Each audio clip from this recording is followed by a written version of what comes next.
Look, Thompson wants to know, when do you think the Raw after WrestleMania craziness really began, and what's your favorite Raw after Mania moment? Do you remember roughly when it became a big thing, the Raw the night after WrestleMania? Well, I always remember it being 2013 with the Fandango chants, or singing along with the tune to the Fandango entrance music. Maybe it Hmm. began before that, but that was when I remember it being, it basically completely took over the show that night, didn't it? Yeah, 100%. I mean, You I would have think been there. if You you, would have been there. You would have been there that night, right, Kenny?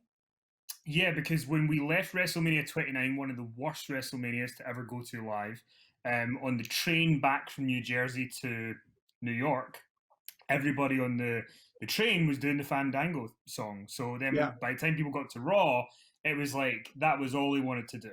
And then I remember at the end of that show, Ryback beat up John Cena, and everyone was cheering, thinking, "Yes, he's battered Cena." And it was when we left the arena, it was like, that was supposed to be a heel turn. That was supposed to be Ryback turning heel. He was a hero to everybody in New Jersey because he battered John Understand. Cena.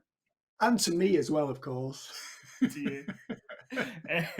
But yeah, but for me, I remember. I mean, in terms of WrestleMania, Raw after WrestleMania being like a thing where important things happen, it's kind of happened back to the '90s because the Raw the night after WrestleMania 14, we had Sean Waltman debut as part of Yeah. DX. Yeah.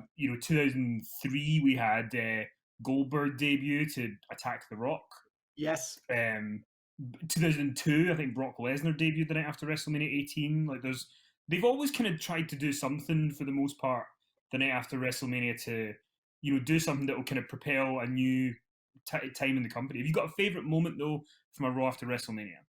Um, I mean, I think really the night after WrestleMania 13, because Brett did the double turn in the submission match with Austin, and he came out and did the big speech, didn't he, where he kind of tried to explain his actions. Yeah, I remember that being monumental at the time. It felt like a milestone in WWF history as it was at the time.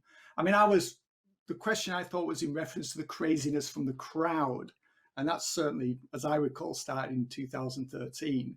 But as yeah. far as trying to do big things the night after WrestleMania, I mean, this goes way back, doesn't it? Really, really, probably to the start of them having Monday Night Raw the night after WrestleMania. Obviously, that's on a Monday, going back to '93.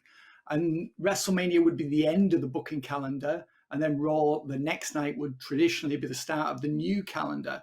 So they would always want to get things started, wouldn't they? Yeah, Just hire. I think the night after WrestleMania 12 was the night where Mick Foley debuted as Mankind as well. I think he had his first match on like the Raw the night after WrestleMania. So they've always kind of done debuts and new things where it's something to Yeah, kind of catch your eye. So yeah.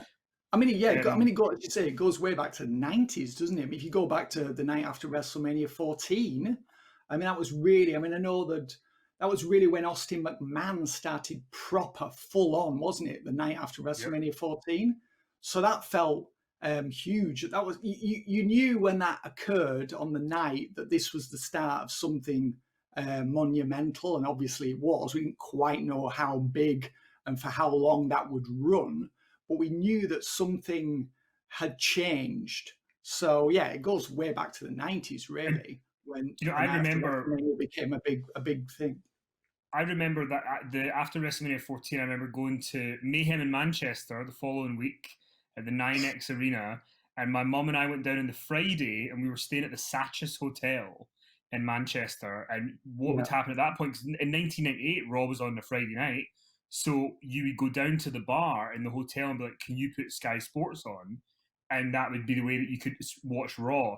And I think that hotel people must have always went for the wrestling because there would be a crowd around this big TV in the corner when Raw was on. And this Raw, you've got Austin stunning McMahon because he won't be the corporate champion. You've got X yeah, Pac debuting. You've got the tag title change. So all this stuff is happening, and we were sitting watching it in a bar in a hotel in Manchester. So there you go. yeah. I mean, that must have been a big night for you, but it really felt like a sea change, didn't it, that night? And it Yeah, was as well, because massive. obviously Michaels we thought that he was finished at WrestleMania 14, and the back injury, he disappeared, and then it was like, right, that's it. This is now going to be the focal point of Raw, and WWF in general, from this point forward.